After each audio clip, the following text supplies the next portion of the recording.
ભાગ 4 લગ્નના 13 વર્ષ વીતી ગયા, પણ કુમારે કોઈ દિવસ કોમલને એકલી એના પિયર મોકલી જ ન હતી.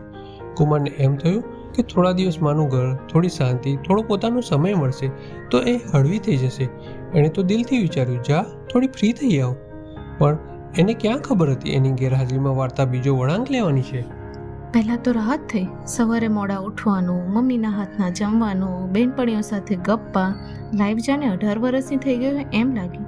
પણ ધીરે ધીરે સમજાયું, જે શાંતિ શોધવાઈ આવી હતી એ શાંતિ તો ઘરની બહાર ન હતી. કુમારથી દૂર રહીને એને ખ્યાલ આવ્યો કે પ્રોબ્લેમ જગ્યા બદલવાથી નહીં, અંદર કંઈ ખૂટતું હતું એનાથી હતો. અને આ તરફ કુમારને એમ કે હું એને સ્પેસ આપું છું, પણ ખાલી સમયમાં ઘરમાં બેઠા બેઠા એને સમજાયું કે ક્યારેક ફ્રી કરવું એ દૂર થઈ જવું નથી હોતું. હવે સવાલ એ છે, મમ્મીના ઘરે બેઠી બેઠી જે કંઈ વધારે સમજી રહી છે એ શું છે?